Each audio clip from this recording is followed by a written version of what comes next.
In this video, we're going to look at the 10 worst rated books on Goodreads and why they are so poorly rated according to readers. Now, there are a few different ways to measure and categorize the worst rated books on Goodreads, and I have selected one list in particular. That list is books which are all fiction, are all at least the length of a novella, and all have at least 100 ratings on Goodreads. There were other lists that caught my eye, but I decided against them. For example, there is one that is literally just the bottom 10 books. But here's why that one doesn't really work. It includes 2 L. Ron Hubbard books. It includes 2 books on how to cure people of homosexuality. And at number 10 is a book called Melanie's Marvelous Measles.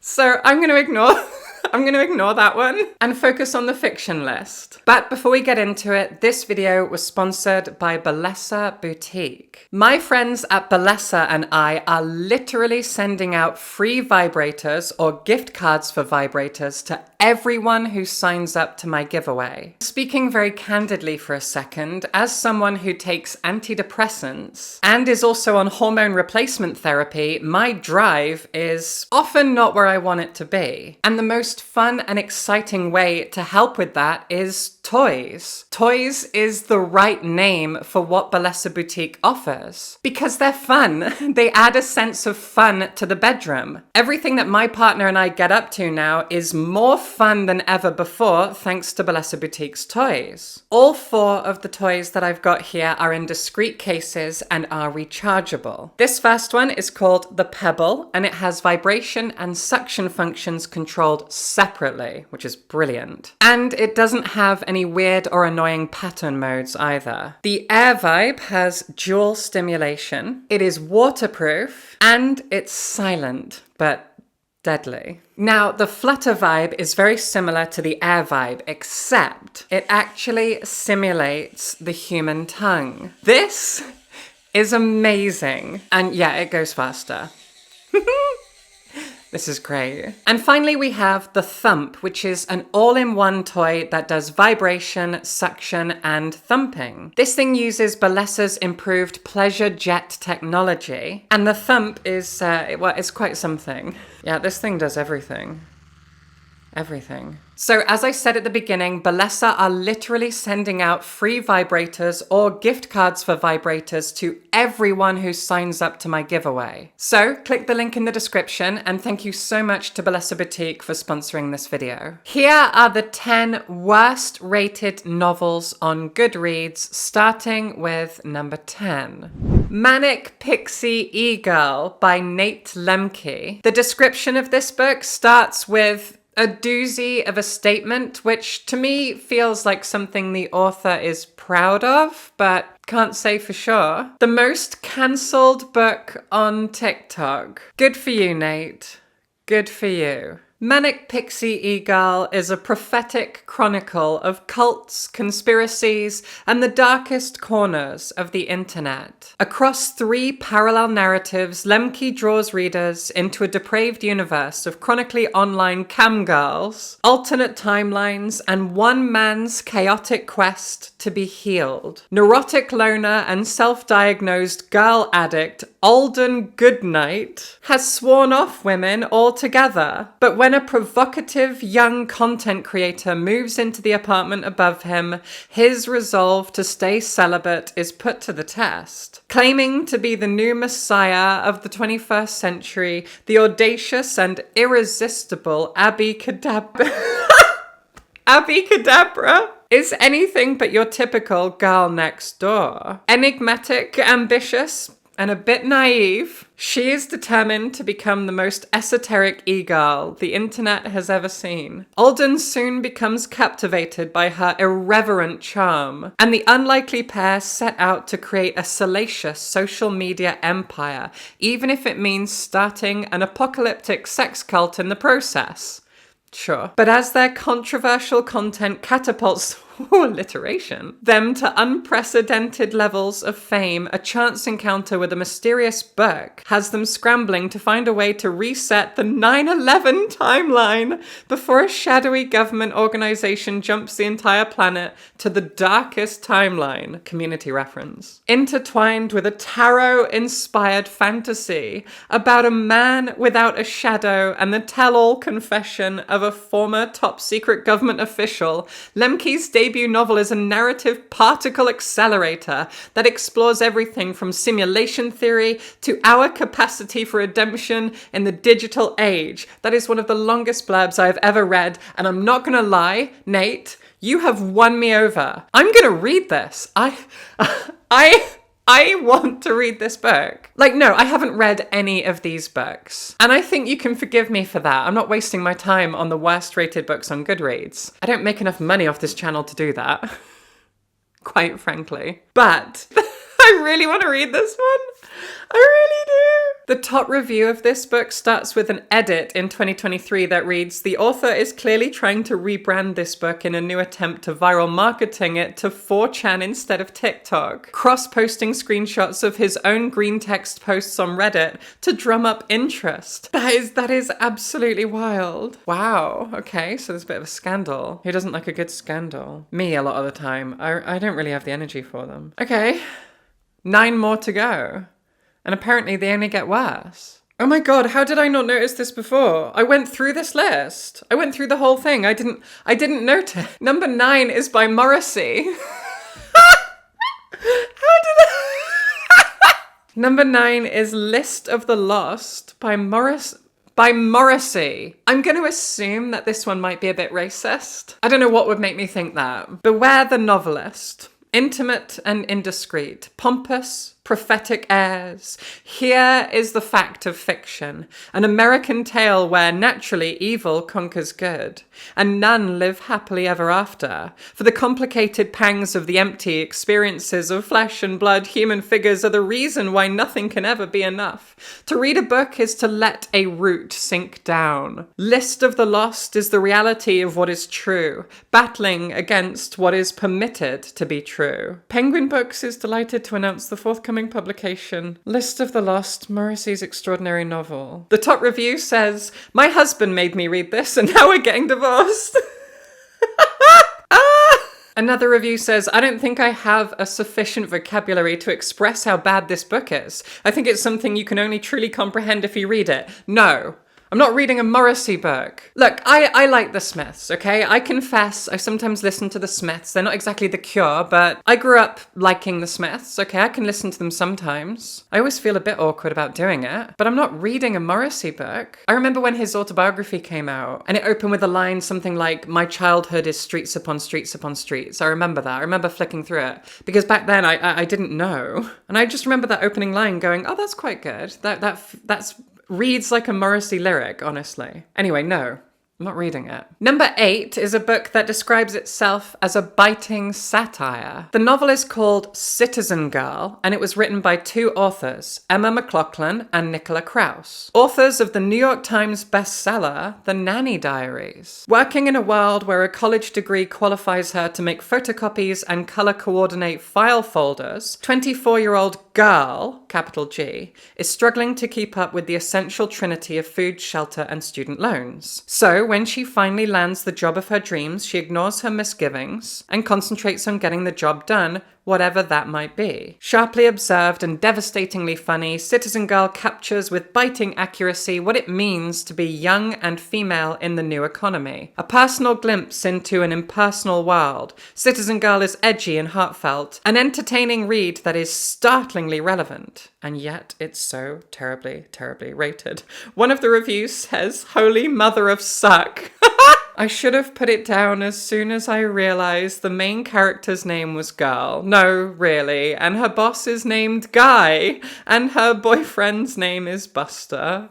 And the woman brought in to reorganize her company is named Manly. Oh no. Manly. And this review ends with P.S. I loved the author's other 2 books. Interesting. At number 7 is the first book in a series called Maradonia. And the book is titled Maradonia Maradonia and the Seven Bridges. A girl called Maya and a boy called Joey find a mysterious beach in a forbidden area, which opens the way to a world between the worlds, the land of Maradonia. Their arrival in the land of Maradonia fulfills a prophecy and launches two ordinary kids into an extraordinary adventure of epic proportions. Their simple life changes completely, and the fate of an entire empire falls into their hands. But can Maya and Joey take up the mantle of prophecy? Can they conquer the seven bridges of tests and temptations and escape from the hands of King Apollyon? So this is kind of what I expected this list to be, honestly. Is amateur writers trying their hand at writing some fun YA or fantasy books? Books that are maybe derivative of things like Narnia or Harry Potter, or lots of unsuccessful clones of A Court of Thorns and Roses, that kind of thing. But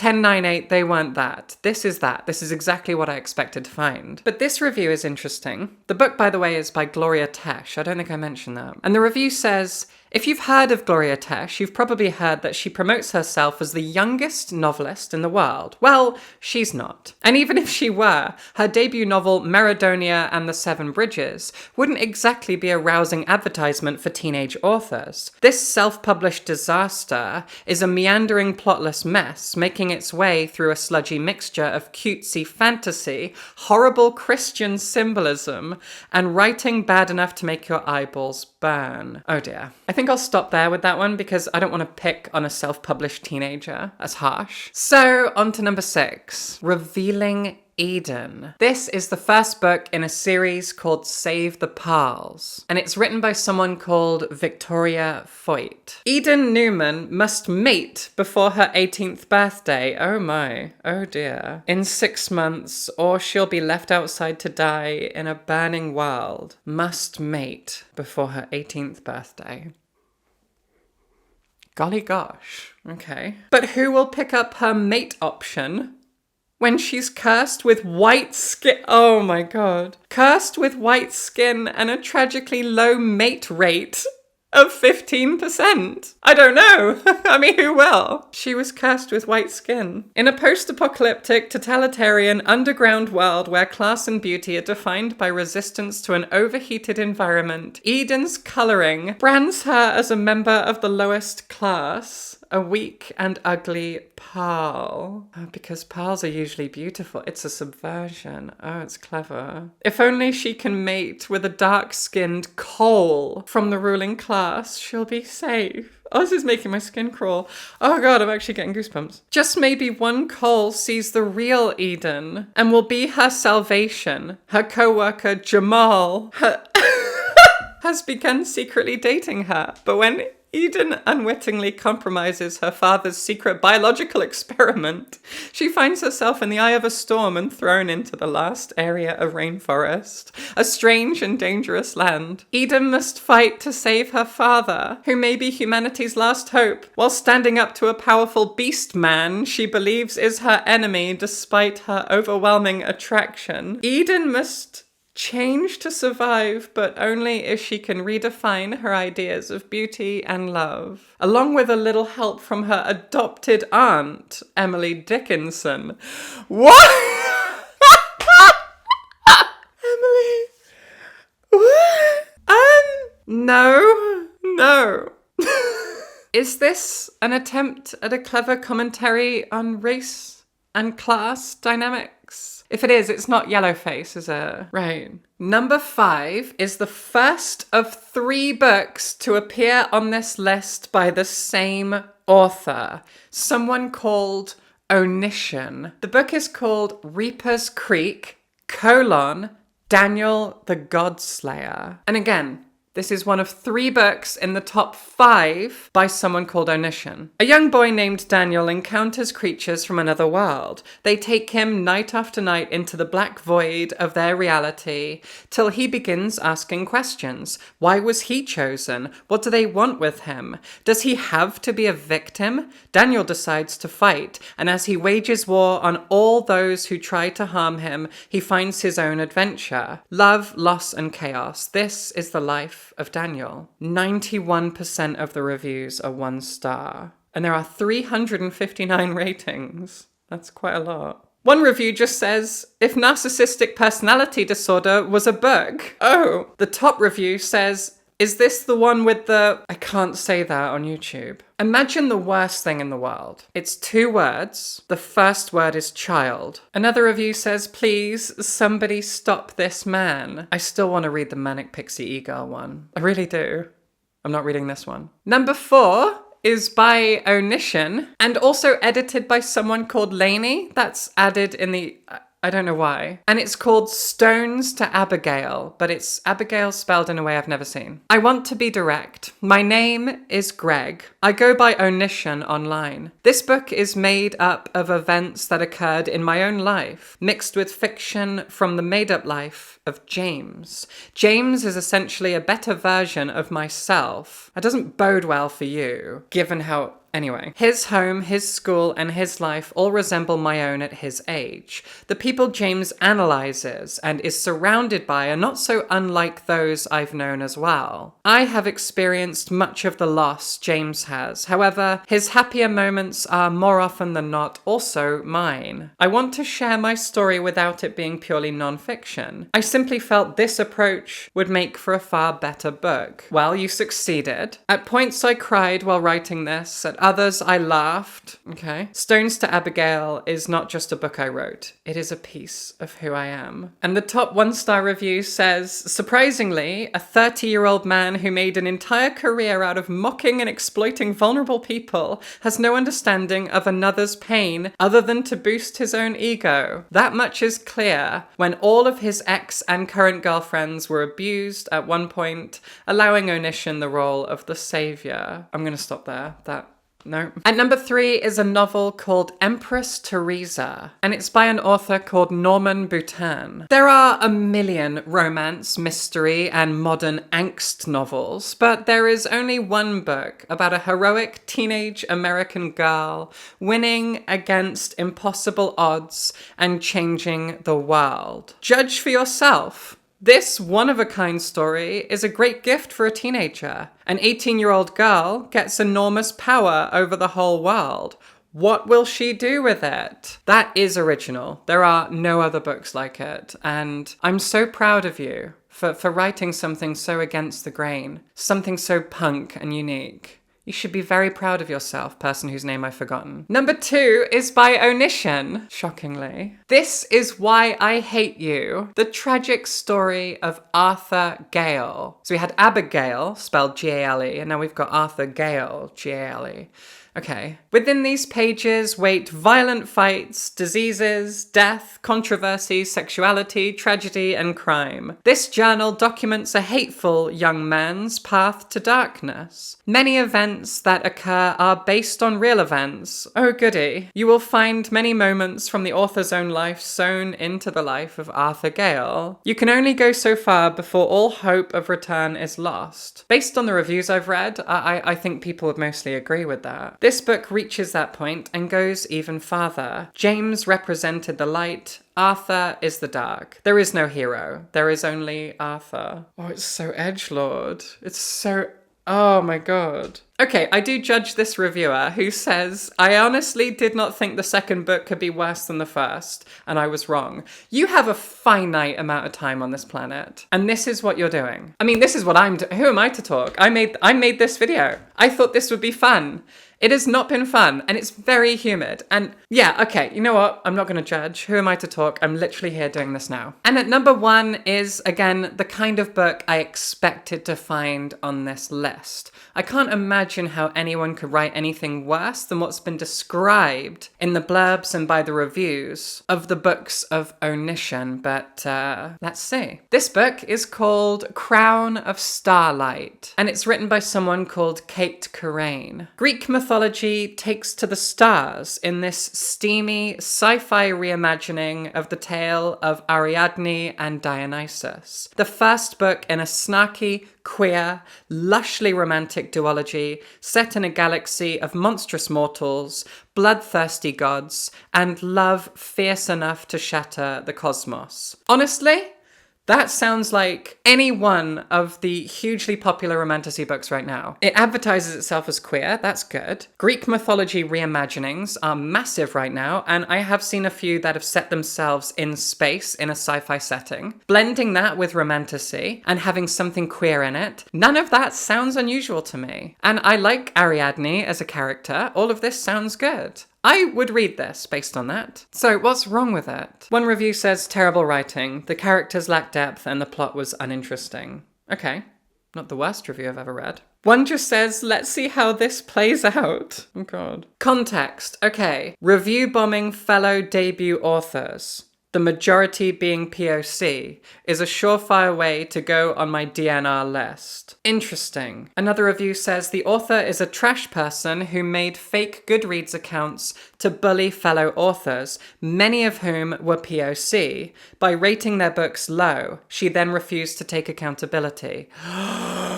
I remember this. Yeah, these are all from like 2 years ago. I remember this. I am not very good at discourse. I fully miss discourse so much of the time. But I do remember this. Yes, this was an author who was accused of going on Goodreads and downrating and review bombing debut authors within the same kind of niche, the same kind of genre, and all of those other authors were authors of color. Yes. Did she get her book deal taken away or something? Was she dropped by her publisher? I'm gonna look it up. Yes, okay, here it is. This is a Guardian article from December 2023. Publisher drops author for using fake accounts to review bomb peers. Kate Corain, whose book Crown of Starlight was due to be published next year, admits to leaving notices that ranged from kind of mean to downright abusive. A writer has been dropped by her agent and publisher after she posted a slew of reviews from fake accounts on book ranking site Goodreads. Kate Corain, whose book Crown of Starlight was due to be published in May next year, posted on X to apologize for her behavior. I boosted the you know what, I don't even want to hear your apology actually. If you did that, I don't care. Okay, f her. I get it now. I was like, hey, this book sounded... Never mind, doesn't matter. No, absolutely not. Her. What a way to end this. The #1 worst rated book on Goodreads might not in isolation actually be a bad book, but f her. This is why you don't separate art from the artist. I want to know this shit. I'm glad I checked, I'm glad I read that, I'm glad I went Googling, and I'm glad I told you. F her. But unlike her, I'm really nice. And I also wrote a book. No, actually no, it feels weird to self-promote right now. I'm not doing that. Buy my book if you want to, but subscribe for books. F her.